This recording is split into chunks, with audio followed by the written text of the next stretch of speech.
What's up, guys? Bailey here. Today in this video, I will be bringing my predictions for debatably probably the best card of the year, at least on paper. We will be talking about UFC 320, and there's some good fights from the early prelims all the way up to the main event, and I'm going to go over them here today.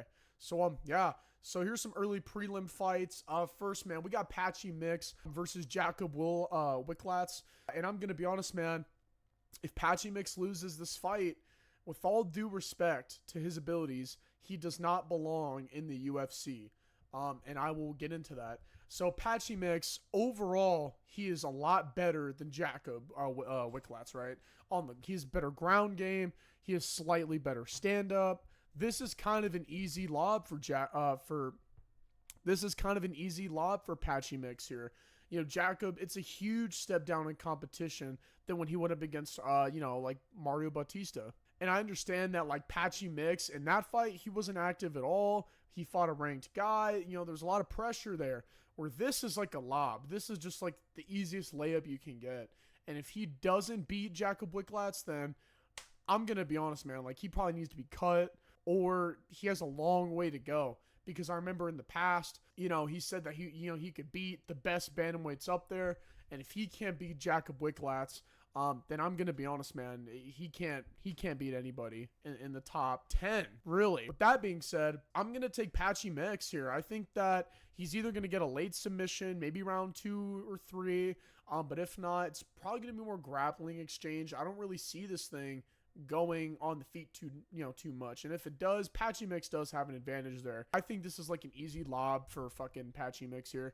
If he doesn't win this, then we got to step back. And we have a lot of inventory that we got to take. So yeah, next, man, we got Macy Chiasson versus Yana Santos. I'm gonna be honest here, man. They're both kind of the same here on paper. Both pitter patter merchants, not very exciting, not very entertaining.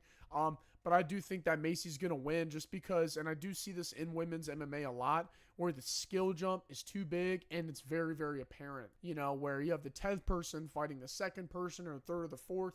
And more often than not, the discrepancies, it's too big. We got Macy, who's 11-4, but then we got Yana Santos, 16-8. I just think that at the end of the day, Macy's going to win. I think it's going to be by decision. I think it's going to be a pitter-patter, patty cake fight. So, yeah. But, yeah, on to the prelims now, guys. So, we got Daniel Santos versus Joosang. Listen, I want to take Santos. You know, I feel like a lot of people are picking him just because they're going based off of his grittiness. But I got to go Joosang, man. He's an exciting prospect. He's 9-0. He's got very low-key power. I mean, they call him Zombie Jr. So I think at the end of the day, I'm going to go Joosang. Maybe a finish. I think maybe 1st or 2nd round because he has that power. He packs that secret ability, that secret power that he has. Yeah, I got to go with Joosang here. On this one, Daniel Santos, low output, not really anything kind of special about him, not really anything that he specializes in. He's just kind of low output, little here, little there, give you a little takedown look. And I think Joosang is probably going to knock him out. And that's what I got. Next, man, we got Gutierrez versus Farid Basharat. I got to take Farid Basharat off of the fact that this may be by superstition, but every time Basharat and Ankalaev are on the same card, they both win. And I got to take Basharat because I also just think that he's just better overall than Gutierrez. I do think it is going to be kind of the same pitter-patter, patty cake matchup. I do think that Farid's going to match in some takedowns, though, or he's going to at least try to give that look. But I think as far as, like, who's going to win? I do think Farid's going to win. I just think it's going to be a bit of a pitter-patter. Maybe, Farid will have some moments, but I do think Farid's just going to win by a decision overall. So next, man, we got Edmen Shahbazyan versus Muniz. I got to take Edward Shahbazyan, even though he does have low output and his cardio, it's a bit questionable. He does have finishing ability. He can finish people. Where I feel like Muniz, standard, run-of-the-mill, pitter-patter, kind of a decision merchant a little bit, which is a common theme we're seeing in the prelims here. I got to be real, man. I just think Edmen's going to win. I think if he wins, it would probably be on the ground, maybe a submission. I don't think I see him really getting like a knockout or a TKO, but I got to go maybe, I got to go Edmen Shahbazyan by decision. I think he's going to decision his way there. And yeah. So next, man, we got Mini Ngannou. We got Francis Ngannou Jr., man. Ateba Gautier versus Ozzy Diaz. Now, I know a lot of people are saying Ateba Gautier, he's too reckless. You know, when he goes in for the kill, his defense is kind of put on the back burner. I feel like he's still at a level where he can get away with that. I'm taking Ateba Gautier knockout, first or second round. Some people think that Ozzy Diaz, you know, he's a vet, he's going to steal it or he's going to catch him. I don't think so. I think Ateba Gautier is going to come in. He's going to have no respect for what's going to fly in his direction with Ozzy Diaz. I think at the end of the day, he's going to come in and he's going to say, look, man, you're here, I'm here. I'm going to hit you. I know you're going to hit me, but I know that I hit harder than you do. And therefore, I think that that's why he's going to win. I just think I got Ateba Gautier by a fucking mugging. Next, man, on the main card, first fight of the main card, we got Abbas Magomedov versus Joe Pyfer. Magomedov, he obviously has grappling, right? But his gas tank it sucks. It's kind of questionable. Where Joe Pyfer, he is the smarter fighter. He's got more power. I thought when he fought Kevin Gastelum, he was a little too reclusive, a little too gun shy. You know, even when he did knock him down, he really kind of didn't go for the kill, but I think that with a guy like him, this is actually a better approach to have. So I got to go with Joe Pyfer. I don't know if he's going to get the finish necessarily, but I do think he will have moments. I think there will be moments where Magomedov is going to get caught. He's going to get hurt. He's going to get fucking hit with some pretty big shots. And I think that Joe Pyfer's going to win. I think he's going to come out on top. And I think we're going to see a new guy in the rankings here. Next, man, we got Josh Emmett versus Youssef Zalal. I got to be honest, I can't really pick Josh Emmett to win at this stage of his career anymore. I think I got Youssef Zalal by decision. I think what he's going to do is going to be kind of just I'm going to let you chase me and I'm going to run around the ring and pitter patter, use my jabs, some leg kicks, right? Maybe throw in a clinch or a takedown and give you a different look. But I think Youssef Zalal is going to win. I just think that Josh Emmett isn't really, he's not on a high level anymore. Not because that he's not a high level fighter. He's just simply out of his prime. His body is not where it needs to be anymore. Could he catch Youssef with an overhand? I mean, absolutely. Do I think that's going to happen? Absolutely not. I think Youssef Zalal is going to win just for the sole fact of that Youssef Zalal is younger. He's getting to be in his prime, where Josh Emmett, he's kind of over the hill. He's kind of like, okay, you know, I mean, you're unk now, you know. So yeah, next, man, the people's main event. This is what we want to fucking see. This right here is what I came here for.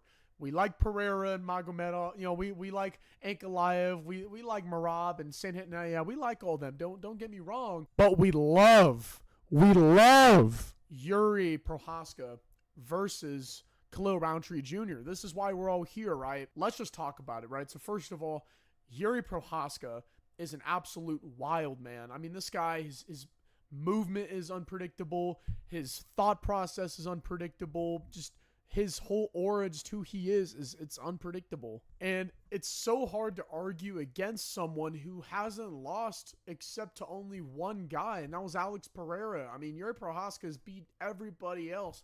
I mean, he bodied Jamal Hill, man. He bodied Alexander Rakic, dude. He bodied Dominic Reyes. I mean, he bodied a lot of these guys, and he proved himself. And Jiri Prochazka is just so unorthodox, and he looks so good in his last fight against Jamal Hill, where we have a new mythical fighter, bald Jiri Prochazka.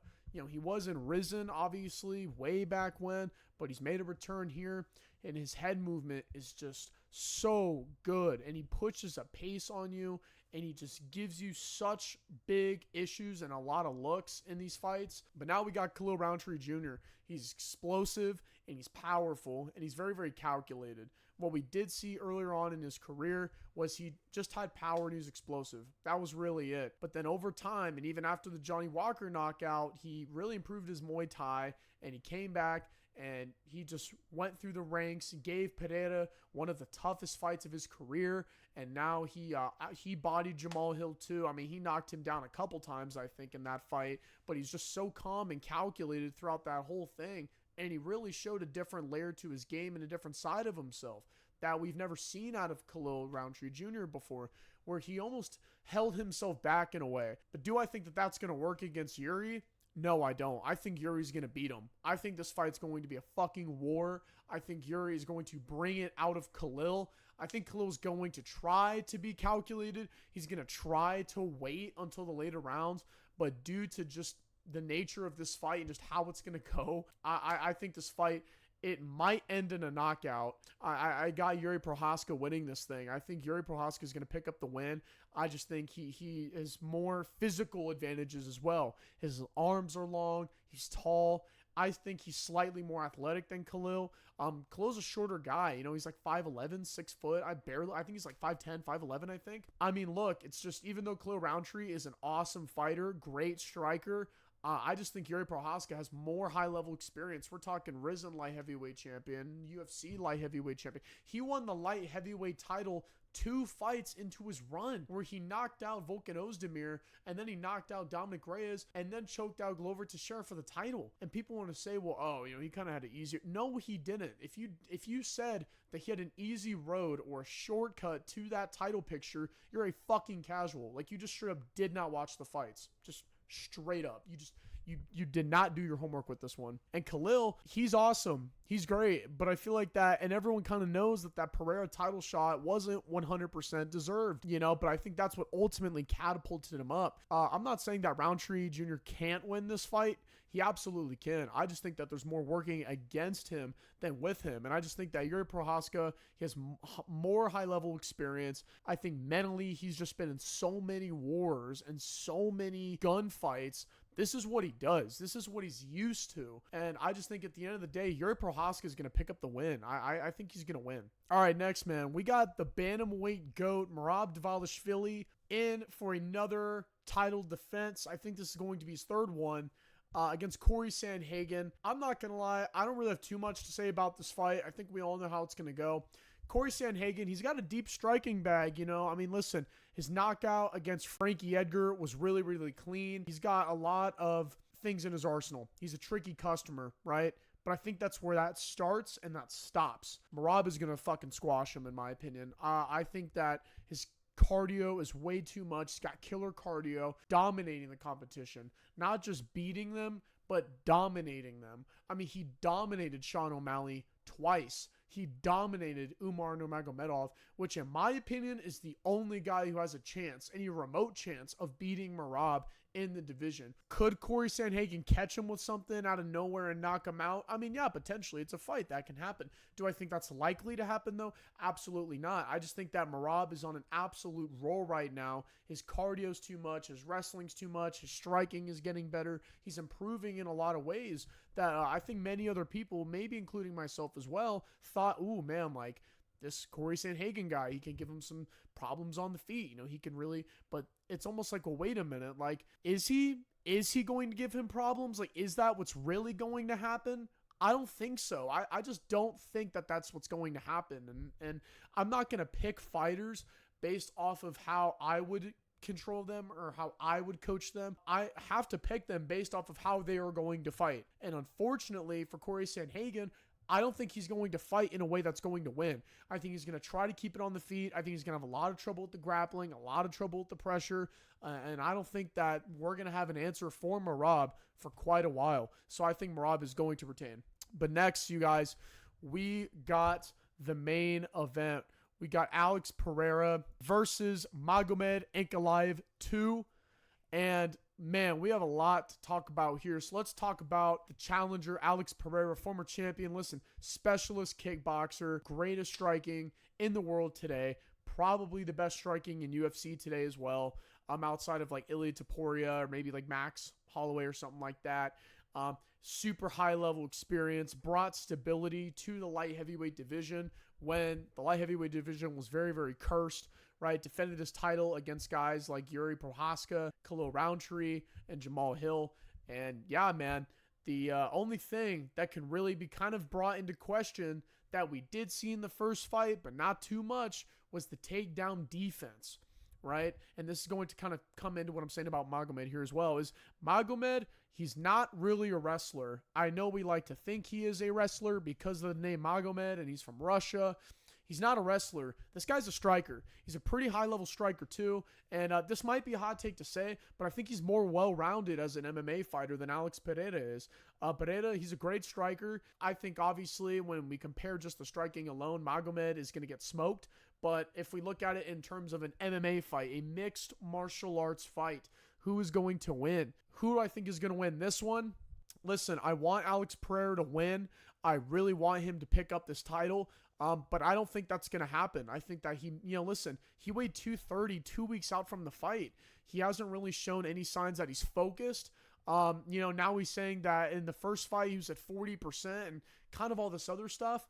I really love Alex Pereira. I will be happy if he wins. I want him to win because he has a lot more personality, a lot more marketability, a lot more just everything, right? Everything you would want in a champion, he's got it.